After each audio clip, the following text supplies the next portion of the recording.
Pada akhirnya KUHP ini kan sebuah proses panjang, penjemputan, pengumpulan, penganalisaan seluruh bukti sampai kemudian putusan diambil. Maka buktilah kata kuncinya. Untuk dipastikan sebuah perkara memenuhi tadi yang diperdebatkan P19 sampai P21-nya, ialah minimal 2 alat bukti baru dia berangkat ini kapal ini, gitu Pak. Tetapi dalam praktek sering sekali bahkan menjadi semacam tradisi, konvensi yang diikuti penyidik, selalu ada keterangan ahli untuk melengkapinya. Apakah keterangan ahli mengikat hakim? Ternyata jawabannya tidak. Bahkan dalam persidangan, si ahli tadi tidak boleh menyentuh pokok perkaranya, harus berandai-andai. Begitu masuk pokok perkaranya, saudara ahli, saya ingatkan, jangan masuk pokok perkaranya. Terganggu pikiran saya. Apakah Bapak dan Ibu juga terganggu pikirannya? Keterangan ahli ini dalam posisinya sebenarnya sebagai apa? Saya melihat dan pernah mengalami bersidang di luar negeri, terutama di Singapura. Kalau ahli dihadirkan, langsung dikatakan, saudara ahli, ahlimu apa? Ini. Menurut pendapat ahli, perkara yang sedang kita tangani ini, apa pendapat? Menurut Bapak dan Ibu semua, keterangan ahli masih layakkah dimasukkan sebagai alat bukti ketika ia tak pernah mengikat sampai di ruang persidangan? KUHP ini adalah cara negara untuk merampas hak asasi warga negaranya dengan pembatasan-pembatasan tertentu. Jadi ini power yang sangat luar biasa.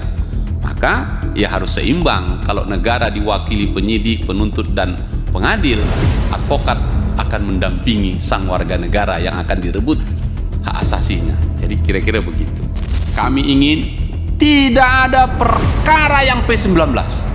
Tidak boleh. Hanya karena penyidik dan penuntut tak sepakat, maka hak warga negara untuk segera disidangkan hilang. Nggak boleh. Tadi malam merenung-renung, ini cocok nggak ini perseteruan antara asas dominitis litis dan asas diferensiasi fungsional. Dua-duanya punya argumentasi yang cukup. Saya membayangkan penyidikan ini atau proses ini sebuah rumah yang besar, di dalamnya tinggal suami istri. Oke, suaminya jaksa, istrinya polisi. Kira-kira begitu. Mereka selesaikan di rumah lah. Jangan kau bertengkar, korban warga negara ini. Presidennya sama, KUHP-nya sama, undang-undangnya sama, perasaannya yang berbeda. Yang satu merasa ini belum lengkap, biar gagah jaksa, biar tahu kau ya, kalau aku bikin P19 balik kau. Ampun. Padahal bukan itu poin kita. Selesaikan di sana, warga negara secepat-cepatnya diproses apakah dia bersalah atau tidak bersalah. Teman-teman, ini rapat menyerap aspirasi, memang tidak diperlukan quorum ya. Rapat ini kita nyatakan terbuka untuk umum. Bisa disepakati? Bapak Hinca Panjaitan, silakan. Terima kasih pimpinan.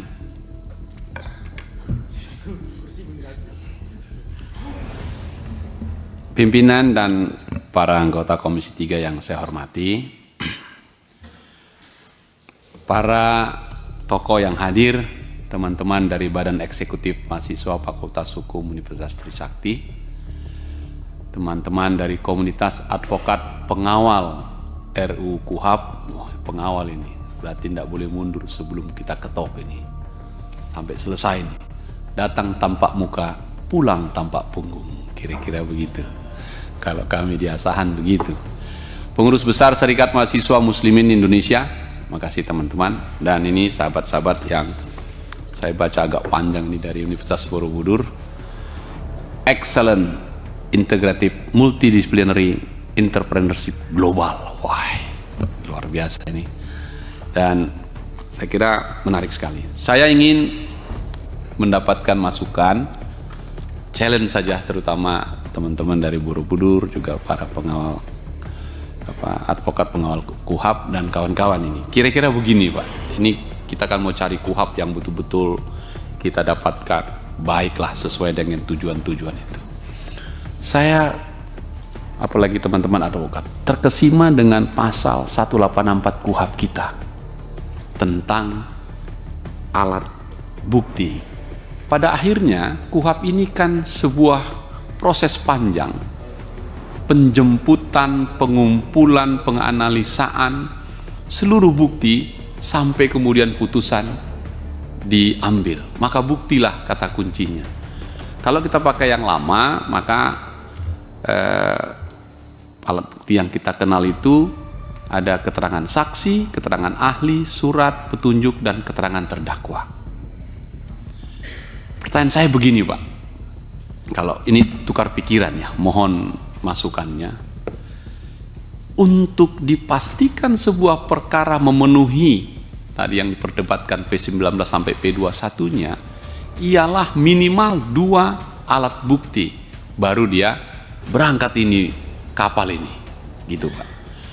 Tetapi dalam praktek sering sekali bahkan menjadi semacam tradisi, konvensi yang diikuti penyidik, selalu ada keterangan ahli untuk melengkapinya.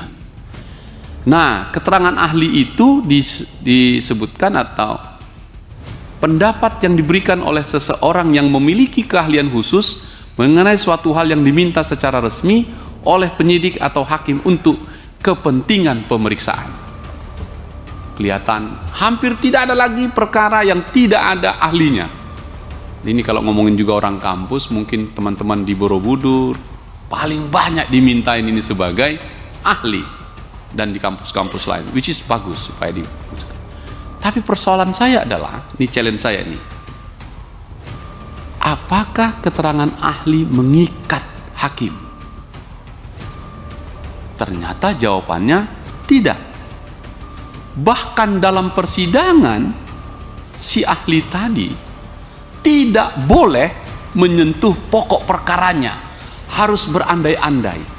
Begitu masuk pokok perkaranya, saudara ahli, saya ingatkan, jangan masuk pokok perkaranya. Maka ketika ada pencurian tentang A, dia harus berandai-andai. Jikalau A di sana begana begini, begitu begana, maka begini gitu. Sehingga terganggu pikiran saya. Apakah Bapak dan Ibu juga terganggu pikirannya? Keterangan ahli ini dalam posisinya sebenarnya sebagai apa? Saya melihat dan pernah mengalami bersidang di luar negeri, terutama di Singapura. Kalau ahli dihadirkan, langsung dikatakan, saudara ahli, ahlimu apa? Ini. Menurut pendapat ahli, perkara yang sedang kita tangani ini, apa pendapatmu?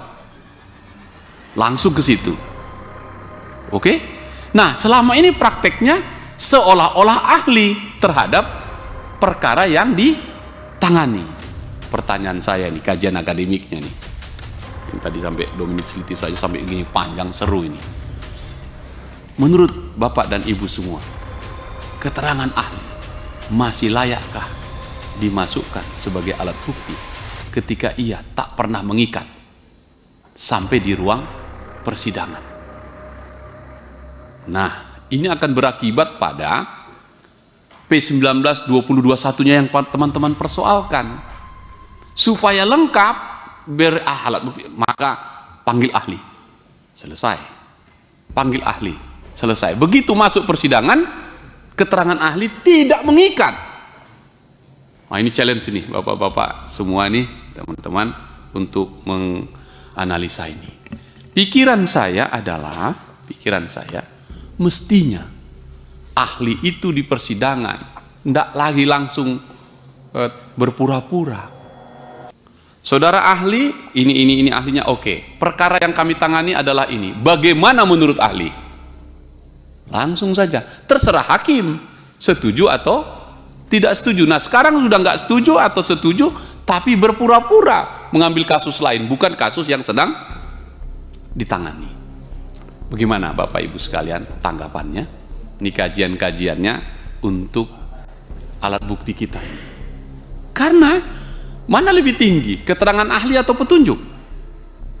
Kalau petunjuk keren itu, karena rangkaian yang dibuat oleh hakim. Keterangan saksi, oke, karena itulah saksi yang harusnya. Kemudian terdakwa. Kalau terdakwa dipakai ngaku kan belum tentu, karena terdakwa diberi hak ingkar. Aku tak pernah melakukan itu, Pak Hakim. Kan begitu, maka kita butuhkan yang lain. Ini saya ingin mengajak kita untuk challenge saja ini teman-teman dari Borobudur, kawan-kawan yang advokat. Anda kan bawa ahli berkali-kali, nanya mikir gua, kayak main bola ini. Oke, garis-garis tipis gitu, harus pandai-pandai kita. Belum out lah, ya tipis gitu. Menurut saya pasal 184 kita dalam prakteknya 44 tahun adalah keterangan ahli yang berpura-pura. Kalau berpura-pura, kita hentikan. Bagaimana pandangan teman-teman? Terkait pertanyaan yang mulia Pak Hinca tadi soal keterangan ahli, sebetulnya di mana posisinya gitu. Para penyusun KUHP dulu sudah sangat bagus. Yang pertama adalah alat bukti itu saksi gitu. Siapa yang melihat, mendengar dan mengalami secara langsung. Nah, untuk memperkuat kesaksian itu adalah berupa surat. Nah, ketika antara saksi dan surat tadi belum terang benderang, maka kemudian dibutuhkan keterangan ahli. Nomenklaturnya adalah keterangan. Dengan demikian adalah membuat terang benderang perkara. Yang artinya apa? Adalah membantu penyidik, membantu hakim untuk apa yang disampaikan oleh para saksi, yang disampaikan dalam konteks surat tadi, itu adalah benar atau tidak. Jadi, kaitan ini adalah dalam pandangan saya bahwa keterangan ahli masih dibutuhkan dengan konstruksi adalah membantu menerangkan antara peristiwa. Kalau persoalan tidak mengikat, memang pada dasarnya baik saksi maupun surat apapun ahli juga itu juga tidak mengikat. Yang mengikat hakim adalah hati nurani, yang mengikat hakim adalah rasionalitasnya. Maka pendekatan memutuskan hakim adalah berdasarkan hati nurani yang terbentuk kemudian dari pembuktian yang akhirnya melahirkan sebuah keyakinan. Jadi kaitan dengan soal peran dari keterangan ahli pada dasarnya adalah membantu membuat terang benderang perkara. Dan mengapa tidak masuk pada pokok perkara? Karena mengkonstruksikan bahwa ahli tadi adalah dalam rangka memberikan pandangan sesuai dengan pengetahuan, sesuai dengan teori-teorinya. Yang kedua, kaitan soal dominus litis yang kemudian disandingkan atau dilawankan dengan diversitas fungsional tadi itu, satu hal jadi yang perhatikan adalah kaitannya juga sistem peradilan pidana terpadu. Itu ada tidak terlepas antara satu dengan yang lainnya. Maka saya kira menarik dalam konteks KUHP ini bagaimana mengembangkan kolaboratif fungsional system, sistem yang menggabungkan fungsi secara berkolaborasi. Sehingga tidak ada lagi misalnya antara berhadapan-hadapan antara kewenangan pembagian penyidikan dan kewenangan tentang pengendalian perkara. Maka bagaimana membangun sebuah fungsi terhadap sebuah sistem penanganan perkara yang secara kolaboratif. Saya mau kepada Pak Hinca, kebetulan kita sebagai akademisi benar hampir rutin kita diminta sebagai ahli. Yang terkait adalah tatkala ada satu kasus perdata bisnis to bisnis, ini sangat rentan sekali, itu perjanjian bisnis itu dikaitkan kepada pasal penipuan dan penggelapan. Tatkala ahli tentunya menerangkan sesuai dengan keahlian di bawah sumpah janji, begitu banyak Pak, putusan majelis hakim itu menjadi kasus perdata. Bukankah sangat terbantu sekali dengan keterangan ahli tadi, yang tentunya harus selektif memilih seorang ahli. Nah, bukankah hak asasi manusia kita penguatan daripada warga negara atau people itu? Nah, di sini Pak. Jadi kalau menurut pandangan kita sebagai akademisi dan beberapa disertasi yang dilontarkan oleh mahasiswa doktor hukum menjadi pembaruan hukum, kalau menurut kami menjadi pertimbangan dalam RUU KUHP ini, keterangan ahli juga amat memegang peranan yang sangat penting. Tentu rekan-rekan advokat harus selektif memilih, karena ahli juga harus menguasai fakta. Sehingga ketika ahli juga membaca satu putusan, disitulah kelihatannya nilai hukum pertimbangan hukum itu Pak Hinca yang kami hormati. Jadi kalau menurut kami, karena begitu banyak perkara terkadang tidak bisa dihadirkan saksi fakta, tetapi ahli mampu membuat terang benderang dan itu meyakinkan hakim berdasarkan alat bukti lain. Ternyata sangat ampuh juga untuk memberikan hak asasi manusia kepada tersangka atau bahkan menurut kami dalam KUHP ini untuk kes-kes tertentu mungkin, tetapi mungkin di KUHP tidak, harus juga dihadirkan ahli secara berimbang oleh terdakwa atau tersangka melalui kuasa hukum atau advokatnya sedini mungkin terkait yang menyangkut antara irisan pidana kepada perdata. Ini seru nih, terima kasih nih teman-teman Borobudur, saya sempat baca ini. Perseteruan antara asas dominitis litis versus diferensiasi fungsional. Dan saya kira kita semua tahu, KUHP ini adalah cara negara untuk merampas hak asasi warga negaranya dengan pembatasan-pembatasan tertentu. Jadi ini power yang sangat luar biasa. Maka ya harus seimbang. Kalau negara diwakili penyidik, penuntut dan pengadil, advokat akan mendampingi sang warga negara yang akan direbut hak asasinya. Jadi kira-kira begitu. Saya sepakat di situ. Kita batasi supaya tidak terjadi abuse the power. Pertanyaan saya ini, Pak. Ini kelihatannya teman-teman Borobudur atau akademisi lah ini, Trisakti dan semua, nanti tanya dosennya ya.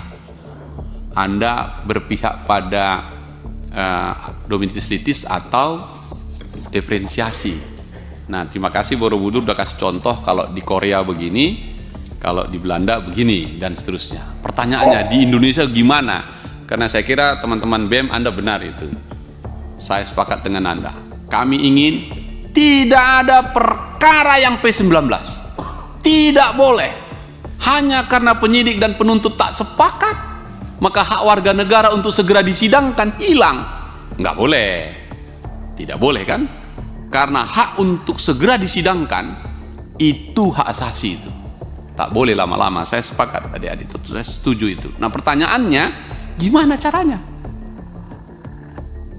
Saya berpikir ini cocok nggak ini teman-teman pimpinan saya tadi malam merenung-renung, ini cocok nggak ini perseteruan antara asas dominitis litis dan asas diferensiasi fungsional. Dua-duanya punya argumentasi yang cukup. Saya membayangkan penyidikan ini atau proses ini sebuah rumah yang besar, di dalamnya tinggal suami istri. Oke, suaminya jaksa, istrinya polisi. Kira-kira begitu. Mereka selesaikan di rumah lah. Jangan kau bertengkar korban warga negara ini. Kurang ini kawan, petunjuk P19 balik. Teringat aku di Blok M itu, Kopaja P19 muter-muter itu. Jadi pas itu pimpinan. Jadi Kejaksaan Agung ada di Blok M itu, P19 muter terus. Betul toh? Jadi terima kasih kita pada Kopaja P19 itu ya. Itu tadi kan, muter dia. Bapak Ibu sekalian, apakah bisa kita selesaikan perdamaian atau kolaborasi dua asas ini, kita gabungkan suami istri? Jangan kau bertengkar, kau bereskan itu di rumah. Tapi jangan korbankan warga negara hanya karena kalian bertengkar berdua. Presidennya sama, KUHP-nya sama, undang-undangnya sama, perasaannya yang berbeda. Yang satu merasa ini belum lengkap, biar gagah jaksa, biar tahu kau ya, kalau aku bikin P19 balik kau. Ampun. Padahal bukan itu poin kita. Selesaikan di sana, warga negara secepat-cepatnya diproses apakah dia bersalah atau tidak bersalah. Karena terakhir ini pimpinan, ini yang pertama, balik dari semua tadi. Apa itu? Dalam KUHP asas praduga tak bersalah. Betul ya? Sepakat kita itu. Kalau betul praduga tak bersalah, mengapa belum sidang sudah kau tahan? Kan sudah bersalah. Nah, karena itu kami berpikiran semaksimal mungkin tidak ada warga negara yang ditahan. Kalau ditahan melanggar asas praduga tak bersalah, berarti asas duga bersalah sampai nanti terbukti kau tak bersalah. Terbalik dia. Gimana Pak Jenderal? Iya kan? Ini karena ini kita diskusi nih, minta maaf pimpinan, ini diskusi nih supaya nyambung ini. Sehingga dengan demikian Ketua Komisi 3 nggak pening dia kepada ke Banggar, hanya karena membiayai biaya makan tahanan di polisi, kejaksaan, dan hakim sebelum diputuskan, uang APBN negara banyak kita jatuhkan ke dia. Mana manfaatnya lagi? Poin saya di situ kan tadi 3 asasnya: keadilan, manfaat, dan kepastian hukum. Nah, mudah-mudahan pertanyaan ini tidak bermaksud saya hanya ingin beri masukan supaya kami nanti bisa merumuskan poin-poin itu. Bisa saja saya salah, tapi rasa-rasanya pertanyaanku itu layak juga untuk seorang calon doktor di Universitas Borobudur. Terima kasih pimpinan. Rupanya mahasiswa Borobudur ya. Oke.